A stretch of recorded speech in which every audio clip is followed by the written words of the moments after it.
Welcome to episode number 1 of Double Gun Videos. In this episode, we will be examining the L.C. Smith Sidelock Shotgun with host Nick Makinson. Nick Makinson is a master gun maker whose career began at the age of 15 when he started his engineering apprenticeship in England. In time, he went to work for Benjamin Wild & Son Gunmakers, eventually marrying into the family. He has worked in the gun trade for over 40 years. In Canada since 1982, he is internationally known for his skill and craftsmanship in the making of high-quality rifles and the restoration of vintage guns. Nick understands the workings of guns and has a great affinity for their complexity and beauty. Double Gun Videos are one way that he can share his passion with others. And now, here's Nick. Hello and welcome to Double Gun Videos. I am your host, Nick Makinson. In this, the first in the series, we are looking at the L.C. Smith Sidelock Shotgun. Unconventional in design, extremely strong, well balanced, with pleasing lines, the L.C. Smith shotgun was designed by Alexander Brown in 1886 and immediately went into production. Why? Because both Smith and Brown knew that the cost of producing the gun was far less than the competition. The first year's production was low, but still exceeded that of individual English gun makers. The L.C. Smith Company had gunmakers from throughout Europe working for them and were able to draw on their knowledge in the workshops. The first guns went on sale for $67.76. By 1912, the standard model was $32. That's amazing. That's a third of the price of a British-made gun. This is the A2 model, a double trigger, made in 1892. And was produced before the Hunter single trigger. The Hunter single trigger was introduced in 1904, designed by Lard as a selective trigger. Extremely reliable, was extensively used by Wesley Richards on their guns, and occasionally they used it on their double rifles. Wow, that takes confidence. It's important to be able to get off that second shot when you're shooting dangerous game. You cannot afford a malfunction, and Wesley Richards had that confidence in the Lard single trigger that it would not malfunction. The ejector work, powered by coil springs, when being cocked, gives a constant pressure. This makes for a very smooth closing gun, and this gun closes with very little effort, I should say with very little resistance. The Boss gun makers used coil springs in their ejector work, possibly for the same reason. The British press viewed the L.C. Smith unfavourably. They said it was poorly made and would shoot off face within a short period of time. Well, that was 100 years ago. I guess they didn't take into account that the L.C. Smith had the greatest lock-up system in the world. The L.C. Smith Sidelock was affordable and reliable and became one of the most popular guns of its day. We are going to take this L.C. Smith Sidelock into the workshop, take it apart and examine some of the features we've been talking about thus far. Hi, welcome to the workshop. I'll be working at the bench today in my traditional gunmaker's apron, which you see does not have the strap going round the neck, keeps the pressure off the neck when I'm working over the vise, keeping me very comfortable. My shoulders and arms are completely free. We'll be using 2 different sidelocks today to illustrate different things during the process.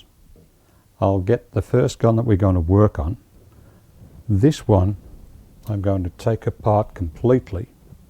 But as you notice, I use the whole of my body when I take the forearm off, supporting the butt on my leg.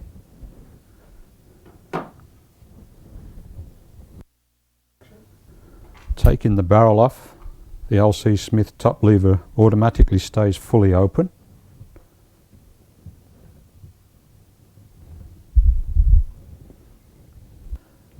So I just put the receiver into the vise there. The buttstock is supported by what we call a horse. These are lead protective jaws to protect the receiver or anything else that you've got in the vise. You can use plastic ones, the more modern ones. The first thing I'm going to do is to remove the lock plates, and this is the screw that I'll be taking out. Holding the screwdriver is like holding a dagger, and then we can generate lots of torque for tight screws. Now, screws are generally exceptionally tight on guns because the vibration otherwise when you're shooting would loosen the screws.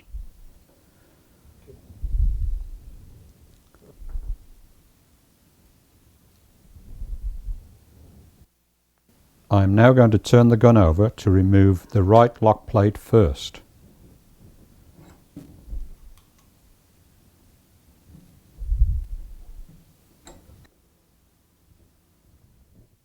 We'll use the lock plate screw to pull it out with. Now, it's very stiff, so I'm going to use my special tool here. This is the tool used to withdraw the screws and protect the head at the same time. You can see it's got grooves cut in to hold the shank of the screw, and at the same time then it protects the head of the screw. So it goes round the head of the screw, and we do not mark the head of the screw then as we pull on the lock plate. And out she comes. The next screw we remove is the breech pin, holding the screwdriver like a dagger yet again for lots of torque.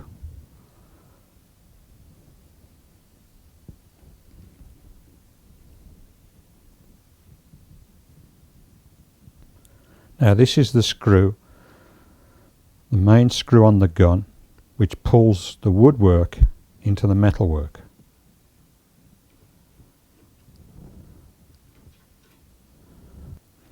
The next thing to do is to remove the trigger plate, but first of all I'm going to release the pressure on the top lever. We're going to release the top lever by pressing down on the plunger inside the slot there where the lockup goes for the LC Smith. We're going to turn the gun over now to undo the screws on the trigger plate and the trigger guard. The next thing is to remove the trigger guard, removing the two screws in the strap of the trigger guard.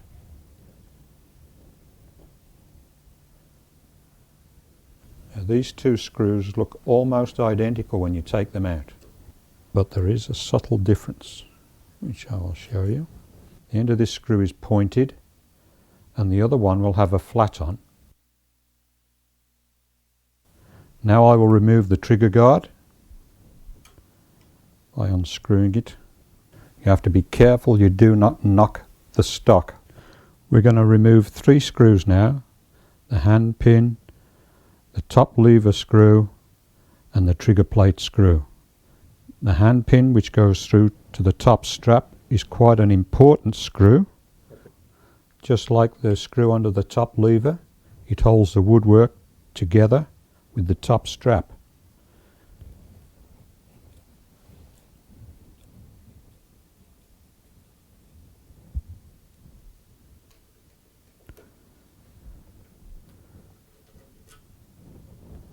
Now we're going to remove the trigger plate screw.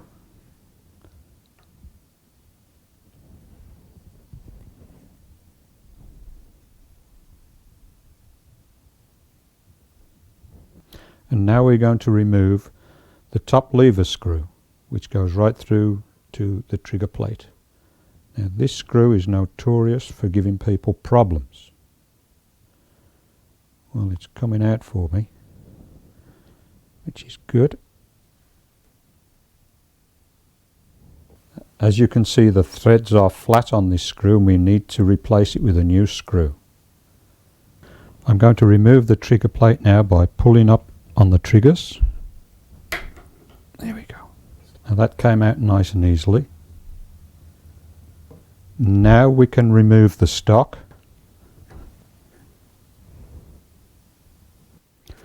Now we're left with just the receiver in the vise and the lever work. We can see now what a huge spring we've got in here for the LC Smith lever work. You need this huge spring, which is about twice the size of a normal side lock spring for the lever work, because of the lockup work on the LC Smith is so different using this rotary system. I am now about to remove the lever spring out of its housing, which is contacted with the spindle onto the top lever. So I'm just going to tap up a little bit to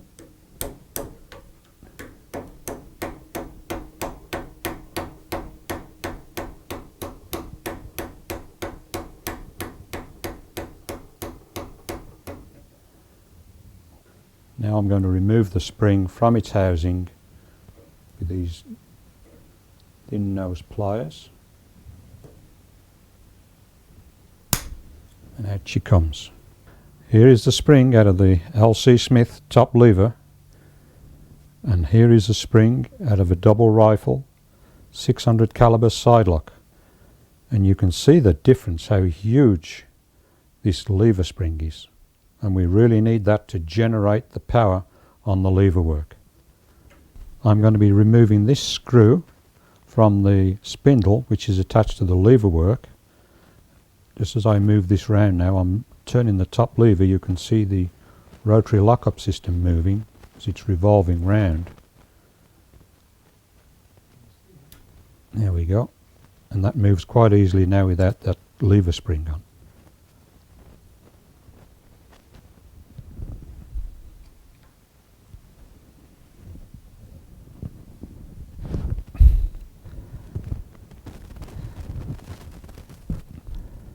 And normally this screw is riveted in, but earlier on today I removed the riveted screw and made a new screw. There we go, the screw's out. And now we can remove the top lever with the spindle on. There we go, that's all attached in one piece, the spindle and the lever. And the problem just there where the heavy spring makes contact on there, and that hole where the screw goes in is where the problems lie on this gun, or one of the problems. Just before I removed the rotary system on this lockup for the LC Smith, I'll just show you how that rotates round there with the lever work. You can just see that moving round and round there, backwards and forwards. Okay, I'll take that out.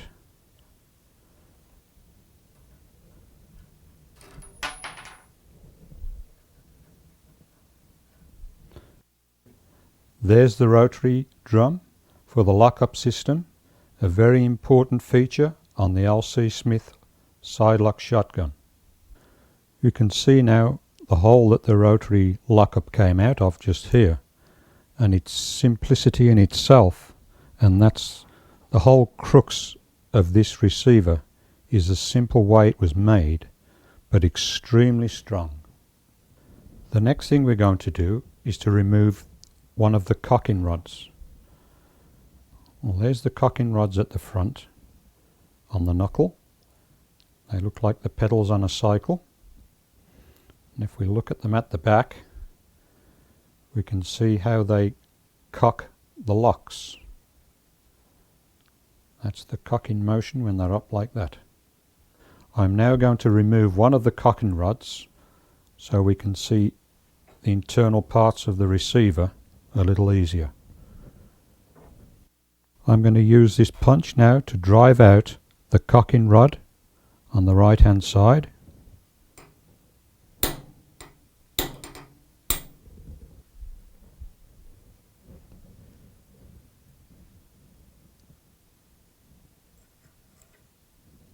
Okay.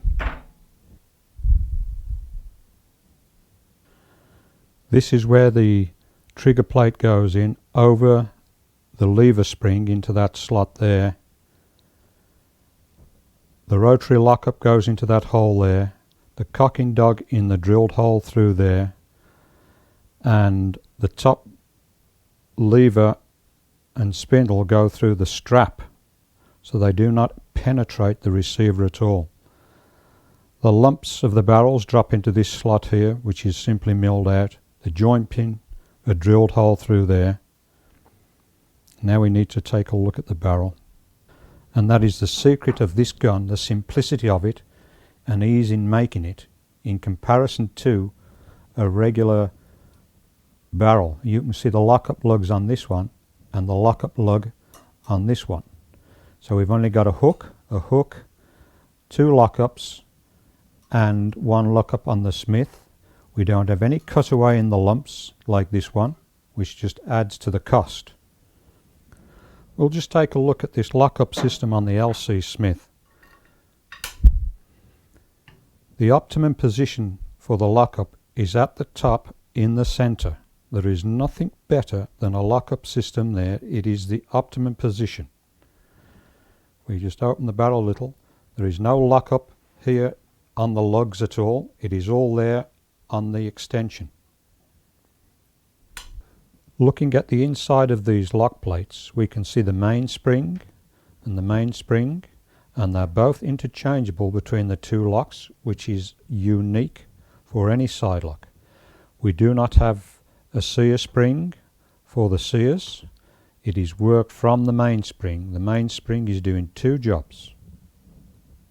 If I release the hammer or tumbler, as it is sometimes called, like so, we can see that the mainspring is acting on the sear as a sear spring, doing two functions.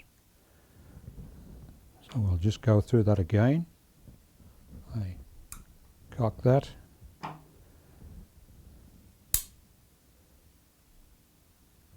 can see it working as a sear spring as well. So we don't have any sear springs, we have two main springs which are interchangeable, low cost, and that's the secret of the LC Smith. The cocking lever on the LC Smith is simply a drilled hole, as we see here, right through the length of the receiver, which comes out on the knuckle there, as we see there. In comparison to the regular side lock, which has its lever work in a lever action to cock the locks, and this is a far more expensive way of cocking the locks than the LC Smith rotary action. Now we're going to put the gun back together, and we're going to look at a few of the tools which we use in doing this process. The first thing we're going to do is put in the rotary bolt and line it up with the plunger inside, which keeps the top lever open. We're going to insert the rotary lockup now and line it up with this plunger, which holds the top lever open. This is the part that locates on the plunger, this little slot here, when we insert it in.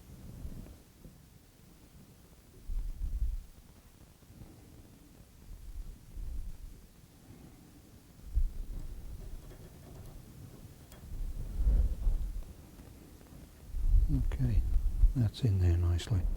I'll now feed the spindle and lever through the hole and then through the slot, through the linkage. There we go. And in. Now I will replace the screw, the new screw which I made,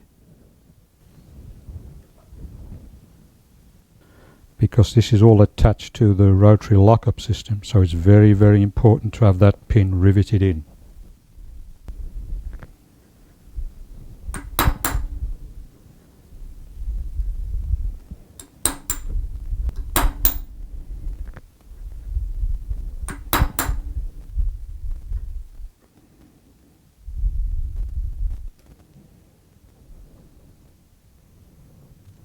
pin has now been riveted in place so that the vibrations during shooting won't shake it loose. The lever spring, which we are now about to put back in, is located on this little angle here. There's a little step here, and just where these two angles meet is where the edge of the spring locates to stop it coming any further forward. I'm going to use needle nose pliers to compress the spring, and we can only get the spring in about halfway, and then it'll have to be tapped in.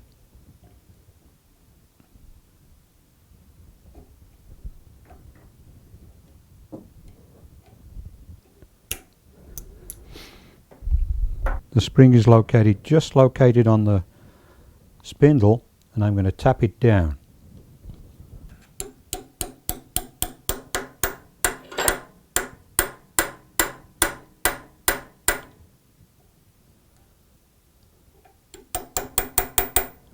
That's good.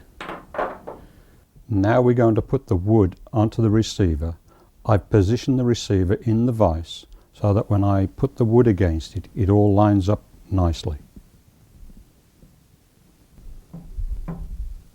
And you see that just fits in there nicely without me touching it. So we're all lined up, ready to put in the trigger plate. You can see that the spindle is off center to the woodwork at the moment. When we drop the trigger plate in, the spindle has to locate into the trigger plate into this position. This screwdriver which I'm using as one of the tools, you can see it's earned its place. It's been used as a paint stirrer many times, and also as a crowbar, so it no longer functions well as a screwdriver. And I've cut a 3/32 half circle in the end of the screwdriver so that the punch, which is 3/32, fits in there nicely and does not move. We put the punch into the lever screw hole.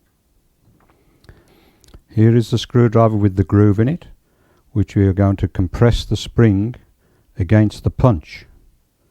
And this is just a demonstration so that you can see the spring being compressed.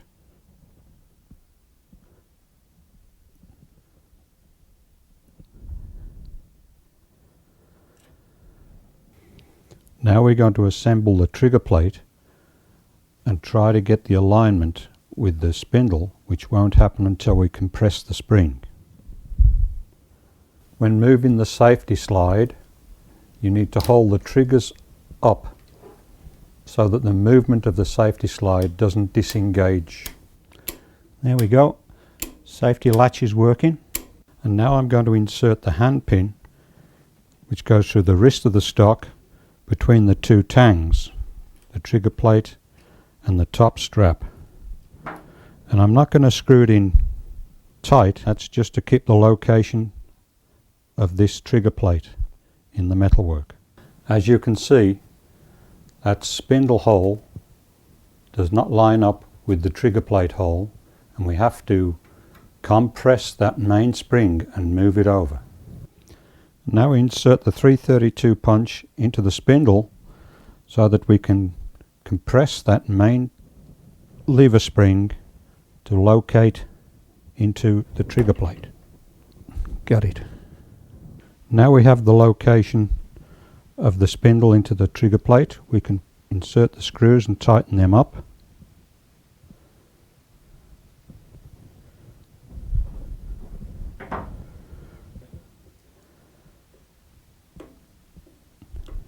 We had the punch in this hole, so it will have disturbed the threads in this hole, and that is one of the reasons which ruins these screws. This is the screw we're replacing, so those threads in that hole are disturbed.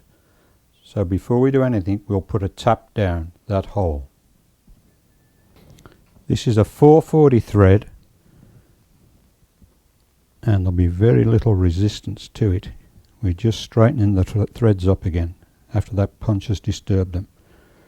And that's gone in there without any resistance at all.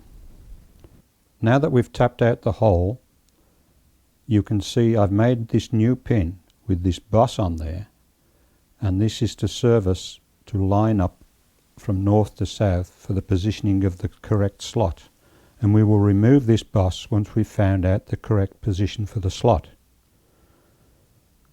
I'll now put the new screw into the vice jaws,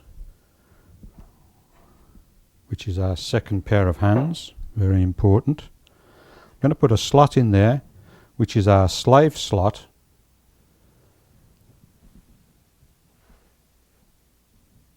and this is a 23 thou saw blade for a screwdriver slot.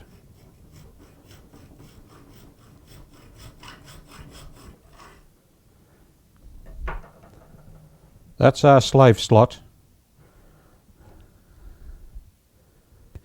There's the slave slot, which we utilize to tighten the screw in there to find the position for north and south for the gun. And now we can insert the new screw.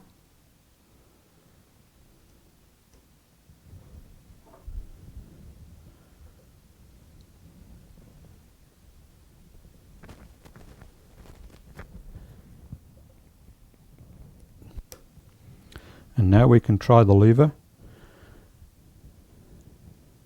Yep, everything's working well. Just make sure everything's tight.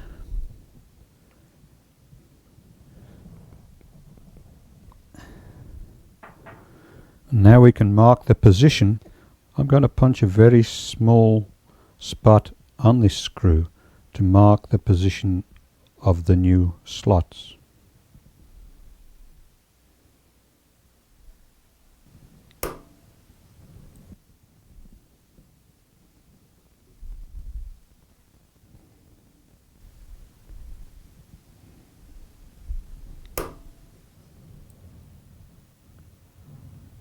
Now I've marked the position of the slot, I can remove the screw.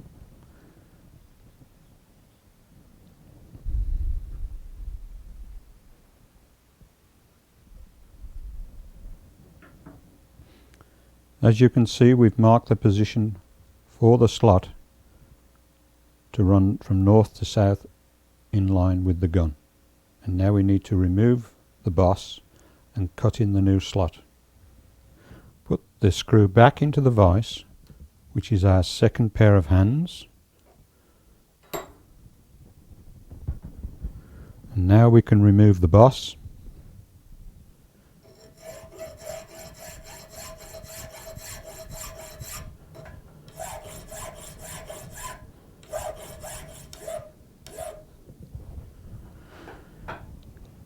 Change over to a smoother file.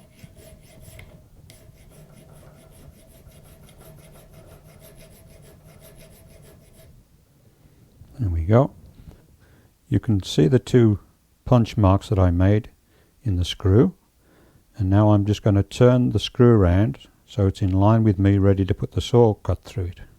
We're going to saw the slot in between the two punch marks.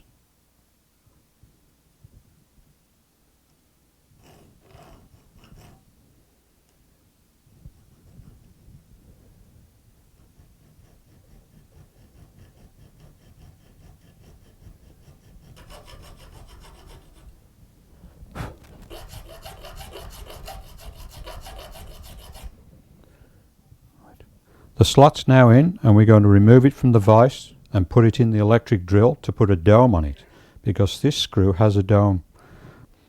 We can put the screw now into the drill to spin the screw and file a dome on the top of the screw.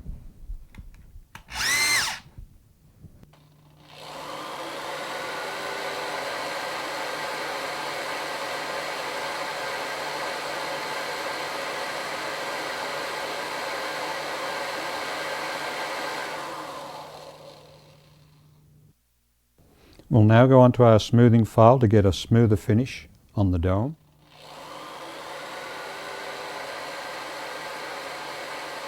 Now 220 emery cloth. And there we have our finished dome screw ready to insert back into the gun. It may seem like a lot of work, but that's what it takes to make a custom screw.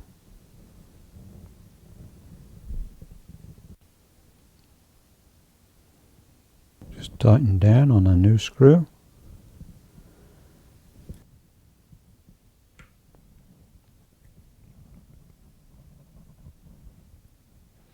There we are, new screw fitted, running from north to south.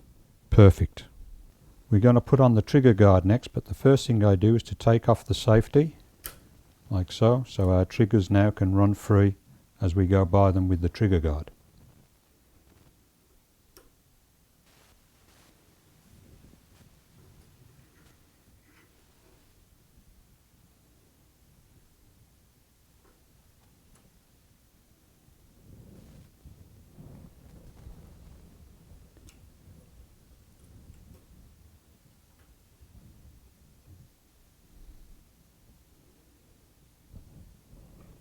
You remember we spoke about these screws before, and the one with the flat on goes in first, indicating the shorter screw.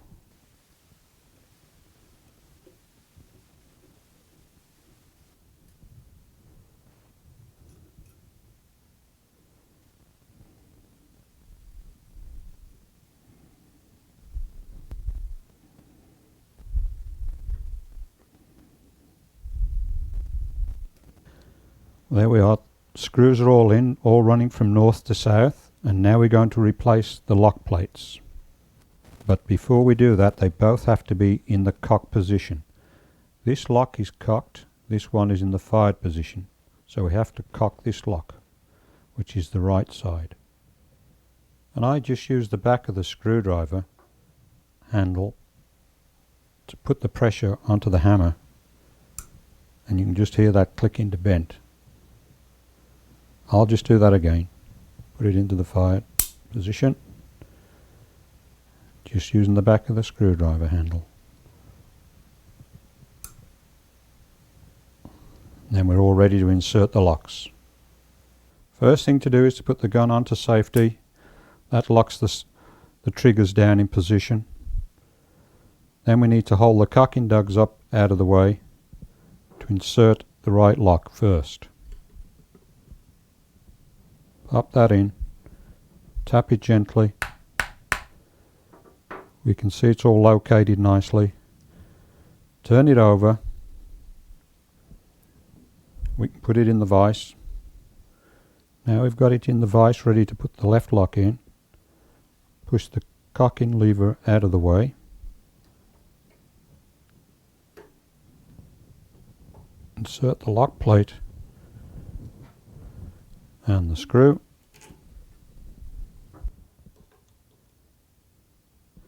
Just gently tighten the screw up so we don't push the screw doesn't push the plate out underneath.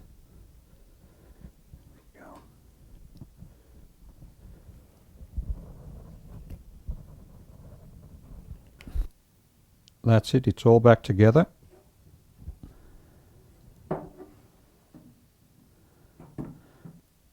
Taking the gun off safe, and you should have just that little bit of movement between the trigger blade and the sear on both right and left triggers, and that is your safety margin, so there's no pressure on your sears from your triggers. Safety's back on, and that's how the triggers should be set up. But I'd just like you to have a look at this other LC Smith that I've got here in comparison.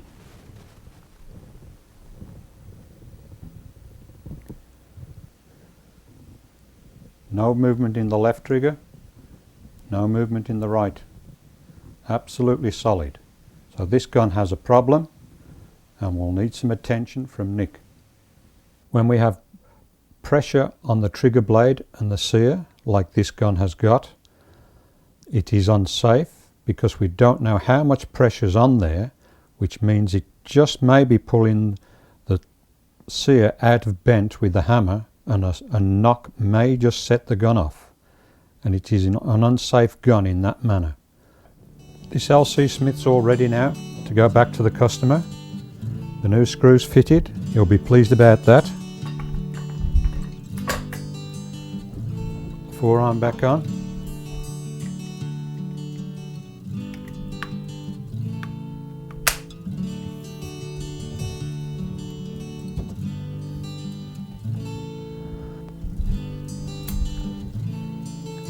The LC Smith, unusual in design, has proved itself around the world with longevity, strength and usability, forging a bond with the owners who use it today. The LC Smith takes pride of place as a part of American heritage. Well, that's all the time we have. Please join me next time when we'll be looking at gun stock fit and some of the reasons why targets are missed.